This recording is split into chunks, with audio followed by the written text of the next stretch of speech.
Hi my dear students, నేను మీ అశోక్ సార్ని from Sai Medha Dilsukh Nagar Hyderabad.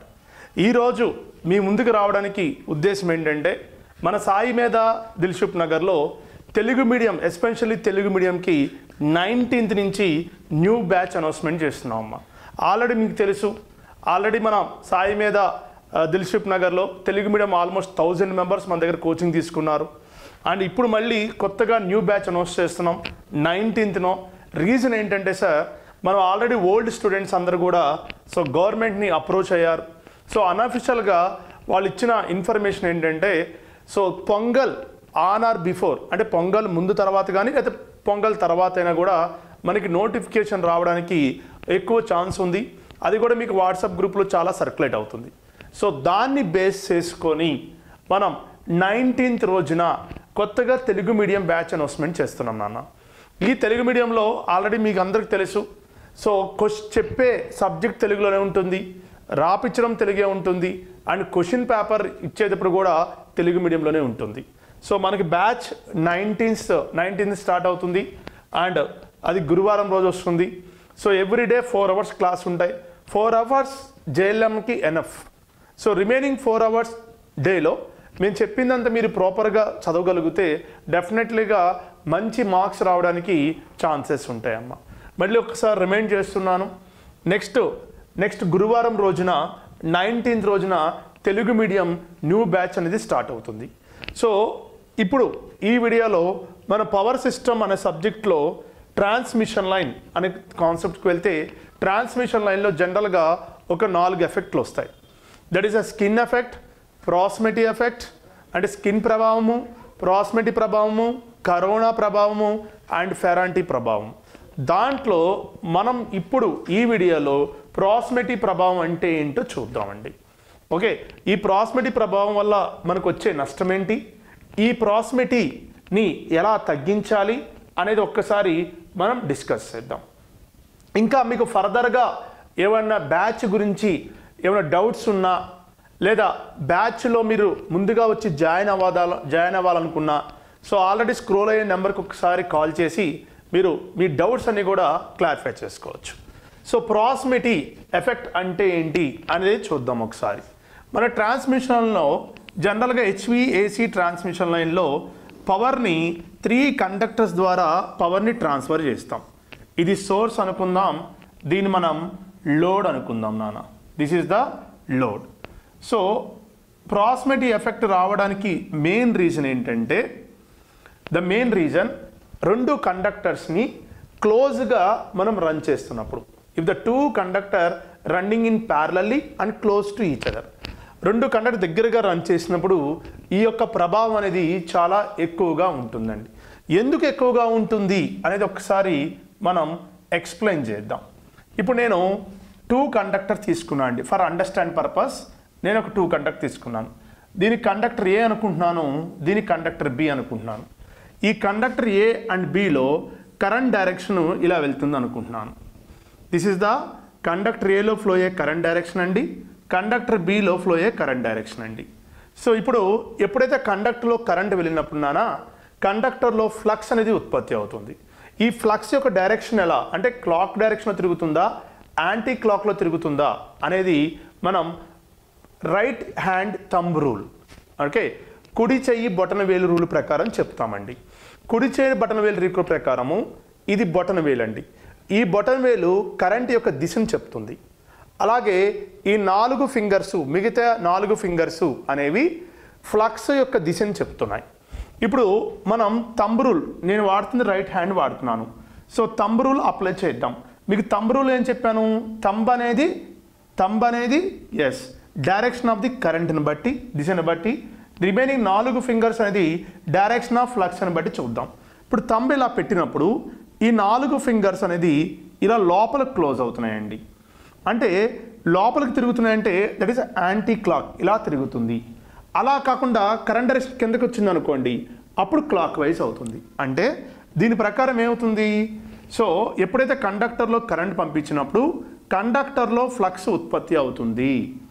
ఈ ఫ్లక్స్ అనేది థంబ్ రూల్ ప్రకారము యాంటీ క్లాక్ ఇలా తిరుగుతుంది చూడండి, యాంటీ క్లాక్లో తిరుగుతుంది ఈ విధంగా. ఇక్కడ కూడా కరెంట్ డైరెక్షన్ సేమే ఉంది కదండి. అంటే ఇక్కడ కూడా ఫ్లక్స్ అనేది సో ఎలా తిరుగుతుంది సార్ అంటే యాంటీ క్లాక్లో తిరుగుతుంది ఈ విధంగా. ఇప్పుడు చూడండి, ఇది ఒక కండక్టర్ అనుకుంటే ఇది కండక్టర్ లోపల, ఇది కండక్టర్ బయట అనుకుందాం. ఒక కండక్టర్కి లోపల, ఇది బయట. ఇది కండక్టర్ బయట అనుకుంటే ఇది కండక్టర్ లోపల అని తీసుకుందాం.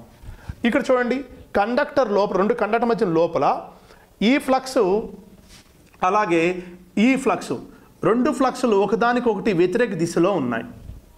ఈ ఫ్లక్స్ ఇలా వెళ్తుంటే ఈ ఫ్లక్స్ ఇలా వస్తుంది. సో రెండు ఫ్లక్స్లు ఒకదానికి ఒకటి వ్యతిరేక దిశలో ఉండడం వల్ల ఈ రెండు ఫ్లక్స్లు గుద్దుకోవడం వల్ల రిజల్టెంట్ ఫ్లక్స్ అంటే టోటల్ ఫ్లక్స్ అనేది కొంచెం తగ్గుతుంది. ఎందుకంటే ఇలా వస్తున్నాడు, వీడు ఎలా వస్తున్నాడు, ఇలా రెండు ఒకదానికి ఒకటి ఆపోజిట్లో ఉన్నాయి. సో దానివల్ల ఇక్కడ మనకి ఏం జరుగుతుంది సార్? సో టోటల్ ఫ్లక్స్ అనేది ఏమవుతుందండి? తగ్గుతుంది. టోటల్ ఫ్లక్స్ అనేది తగ్గుతుంది.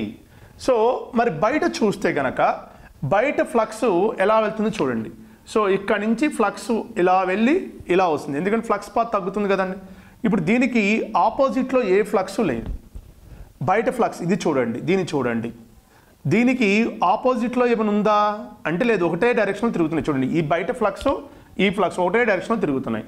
అంటే ఇక్కడ దీనికి ఆపోజిట్లో ఏ ఫ్లక్స్ లేదు కాబట్టి బయట కండక్టర్ బయట సో టోటల్ ఫ్లక్స్ అనేది పెరుగుతుంది. టోటల్ ఫ్లక్స్ అనేది ఏమవుతుందండి? పెరుగుతుంది. చూడండి, ప్రాక్సిమిటీ ఎఫెక్ట్ అంటే మీకు అర్థమవుతుంది. కండక్టర్ లోపల, ఇన్సైడ్ ద కండక్టర్ లోపల టోటల్ ఫ్లక్స్ తగ్గింది. బికాస్ రెండు ఫ్లక్స్ ఒకదానికొకటి ఆపోజిట్లో ఉన్నాయి కాబట్టి. బయట కండక్టర్ దగ్గర ఎక్కడ కూడా ఫ్లక్స్ ఆపోజిట్లో వ్యతిరేక దిశలో లేదు కాబట్టి ఫ్లక్స్ అనేది పెరుగుతుంది. అంటే ఒక కండక్టర్లో ఒక సైడు ఫ్లక్స్ తగ్గుతుంది, ఇంకో సైడు ఏమవుతుందండి? ఫ్లక్స్ అనేది పెరుగుతుంది.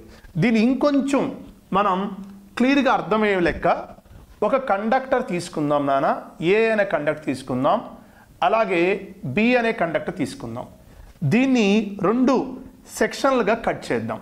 సో ఫర్ అండర్స్టాండ్ పర్పస్ అంతే, ఓకే, మీకు అర్థం కావడానికే ఇలా రెండు కండక్టర్లుగా కట్ చేద్దాం. ప్రాక్సిమిటీ.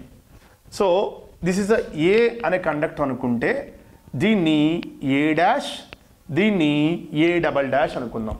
ఇలా ఒక కండక్టర్ ఉంది, దాన్ని రెండు సెక్షన్లుగా కట్ చేస్తాం. ఇక్కడ కూడా బి అనే కండక్టర్ అనుకుంటే సో దీన్ని కూడా మనం ఏం చేద్దాం నాన్న? రెండు కండక్టర్గా ఇలా కట్ చేద్దాం. ఓకే, దీన్ని కూడా మనం ఏమందామండి? సేమ్ ఇందాక అన్నట్టే ఇక్కడ కూడా ఎలా తీసుకుందాం? సేమ్ ఇలాగా తీసుకుందాం. దీన్ని బి డబల్ డాష్ అండ్ దీన్ని బి డాష్గా తీసుకుందాం. ఇప్పుడు మనం ఇందాక ఏం డిస్కస్ చేసాం నాన్న? రెండు ఫ్లక్సెస్ అనేది ఇంట్రాక్షన్ కలయిక వలన కొన్ని ఇన్సైడ్ ద కండక్టర్ లోపల టోటల్ ఫ్లక్స్ తగ్గుతుంది, కండక్టర్ బయట టోటల్ ఫ్లక్స్ అనేది పెరుగుతుంది అని చెప్పాం. సో అదేవిధంగా ఇప్పుడు ఇది ఇన్సైడ్ కండక్టర్ లోపల అనుకోండి, ఇది కండక్టర్ బయట అనుకోండి. ఇక్కడ కండక్టర్ లోపల టోటల్ ఫ్లక్స్ ఏమైంది నాన్న అంటే తగ్గుతుంది. టోటల్ ఫ్లక్స్ అనేది తగ్గుతుంది. బట్ బయట వచ్చేసరికి టోటల్ ఫ్లక్స్ అనేది పెరుగుతుంది. అడుగుతాడండి ఎగ్జామినేషన్లో, ఓకేనా? టోటల్ ఫ్లక్స్ అనేది పెరుగుతుంది, ఇటు సైడ్ తగ్గుతుంది, ఇటు ఫ్లక్స్. దీన్ని మనం ఫ్లక్స్ లింకేజెస్ అంటాం. లింక్ అవుతుంది ఫ్లక్స్ అనేది. సో ఇక్కడ ఇండక్టర్, సో ప్రేరణ అంటామండి. సో ఇండక్టర్ బిహేవియర్ ఎలా ఉంటుందంటే సార్, యాక్చువల్గా సూత్రం ఏంటంటే ఇండక్టర్కి ఫ్లక్స్ లింకేజెస్ బై, ఓకేనా, ఫ్లక్స్ లింకేజ్ అంటే లింక్ అవుతున్న flux by current, flux linkages by current. ఇప్పుడు చూడండి, టోటల్ ఫ్లక్స్ ఇక్కడ ఏమవుతుంది? ఇన్సైడ్ కండక్టర్ లోపల అండ్ ఇక్కడ కండక్టర్ బయట, ఓకే, కండక్టర్ బయట.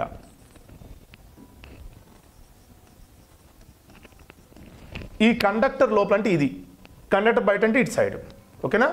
ఏ డబల్ డాష్ లోపల అనుకోండి, ఏ డాష్ని బయట అనుకోండి. కండక్టర్ లోపల ఫ్లక్స్ అనేది ఏమైంది? తగ్గింది. ఫ్లక్స్ తగ్గుతుంటే ఇండక్టెన్స్ కూడా ఏమైంది? తగ్గుతుంది. కానీ ఇక్కడ చూడండి, L is equal to same flux linkage అంటే ఫ్లక్స్ ఎంతవరకు లింక్ అవుతుంది బై కరెంటే అనుకోండి.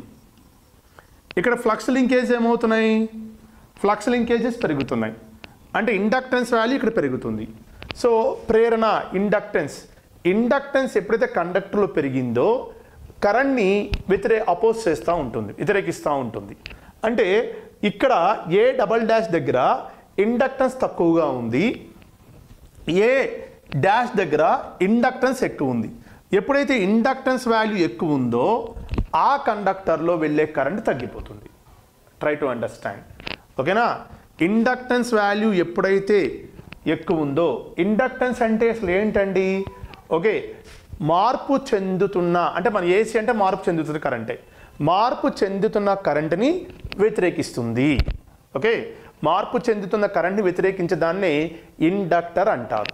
ఇప్పుడు ఇక్కడ ఇటు సైడ్ ఏ డాష్ దగ్గర ఇండక్టెన్స్ ఎక్కువ ఉంది కాబట్టి మన కరెంటు ఫ్లో అనేది తగ్గుతుంది.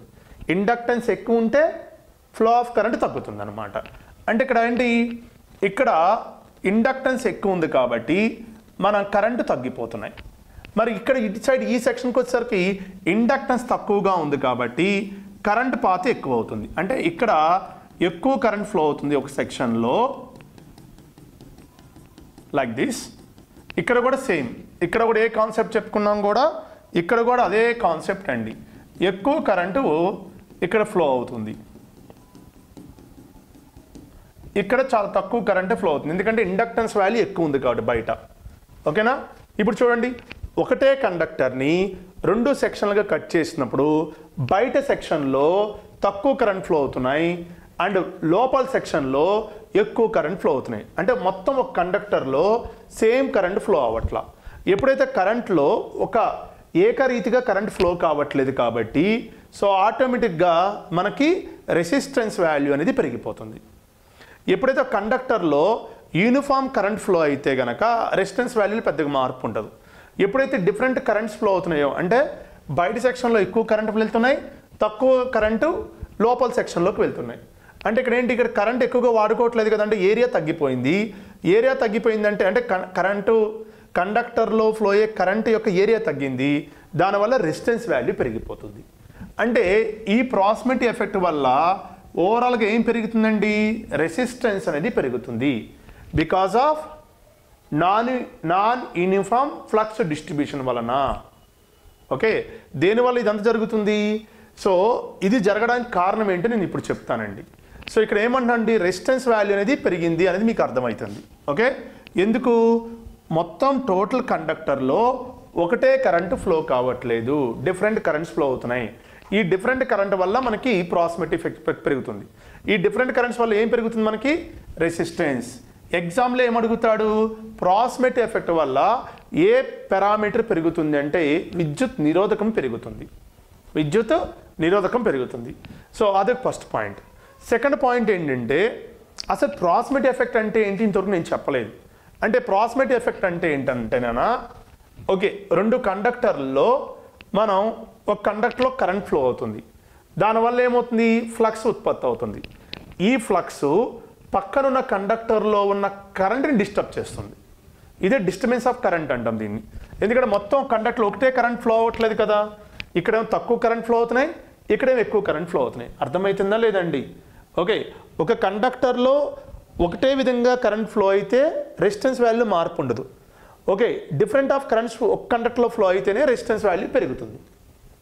రెసిస్టెన్స్ వాల్యూ పెరుగుతుంది. దీన్ని మనం ప్రాక్సిమిటీ ఎఫెక్ట్ అంటాం.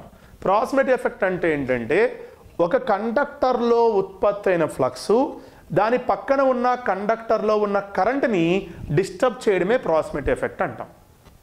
ఓకే, సో మరి ఈ ప్రాక్సిమిటీ ఎఫెక్ట్ని ఎలా తగ్గించాలి సార్ అంటే చూడండి, ఈ 2 దగ్గరగా ఉండడం వల్ల 2 ఫ్లక్సెస్ కలయికడం వల్ల ఒక కండక్టర్లో ఉన్న కరెంట్ ఎఫెక్ట్ చేస్తున్నాయి కదండి. సో దీని సింపుల్ మెథడాలజీ ఏంటంటే ఫిజికల్గా ఈ యొక్క ప్రాక్సిమిటీ ఎఫెక్ట్ తగ్గించాలి అంటే 2 కండక్టర్ల మధ్య డిస్టెన్స్ అనేది పెంచాలి. సో ఎప్పుడైతే 2 కండక్టర్ల మధ్యన డిస్టెన్స్ పెరిగినప్పుడు ఇక్కడ ఒక కండక్టర్లో ఉత్పత్తి ఫ్లక్స్ వేరే కండక్టర్లో ఉన్న కరెంట్ని డిస్టర్బ్ చేయలేదు. ఎప్పుడైతే డిస్టెన్స్ పెరిగిందో ఇంట్రాక్షన్ ఆఫ్ ఫ్లక్సెస్ అంటే 2 కండక్టర్లు ఉత్పత్తి అయిన ఫ్లక్స్ మధ్యన ఇంట్రాక్షన్ కూడా జరగదు. దానివల్ల ఏమవుతుంది, ప్రాక్సిమిటీ ఎఫెక్ట్ అనేది తగ్గుతుంది. ఓకేనండి, this is the exact meaning of proximity effect. అంటే ఏంటండి, ఒక ప్రాక్సిమిటీ, ఇప్పుడు సపోజ్ జేఎల్ఎం పాయింట్ ఆఫ్ లో క్వశ్చన్ అడగాలి. ఫస్ట్ క్వశ్చన్, ప్రాక్సిమిటీ ఎఫెక్ట్ వల్ల ఏ ప్రేరకము, ఏ కారకము పెరుగుతుంది అంటే విద్యుత్ నిరోధకం పెరుగుతుంది. ప్రాక్సిమిటీ ఎఫెక్ట్ అంటే ఏంటి సార్, ఒక కండక్టర్లో ఉత్పత్తి ఫ్లక్స్ వేరే కండక్టర్లో ఉన్న కరెంట్ డిస్టర్బ్ చేయడమే ప్రాక్సిమిటీ. మరి ప్రాక్సిమిటీ ఎఫెక్ట్ని ఎలా తగ్గించాలి సార్ అంటే, రెండు కండక్టర్ల మధ్య ఉన్న దూరాన్ని పెంచితే ప్రాక్సిమిటీ ఎఫెక్ట్ అనేది మనకి తగ్గిపోతుంది. ఇది ప్రాక్సిమిటీ ఎఫెక్ట్ అండి. And last but not least నానా, మీకు ఆల్రెడీ అనౌన్స్ చేసినాం, న్యూ బ్యాచ్ అనేది మనకు 19th నుంచి, ఎస్పెషల్లీ తెలుగు మీడియం వాళ్ళకి 19th అంటే గురువారం రోజున న్యూ బ్యాచ్ స్టార్ట్ అవుతుంది. మీకు ఇంకేమైనా డౌట్స్ ఉంటే, సో బ్యాచ్ టైమింగ్స్ గురించి, బ్యాచ్ ఫీజెస్ గురించి కానీ డౌట్ ఉంటే కింద స్క్రోల్ అయిన నెంబర్కి ఒకసారి కాల్ చేయండి. ఓకేనా, థ్యాంక్ యూ వెరీ మచ్.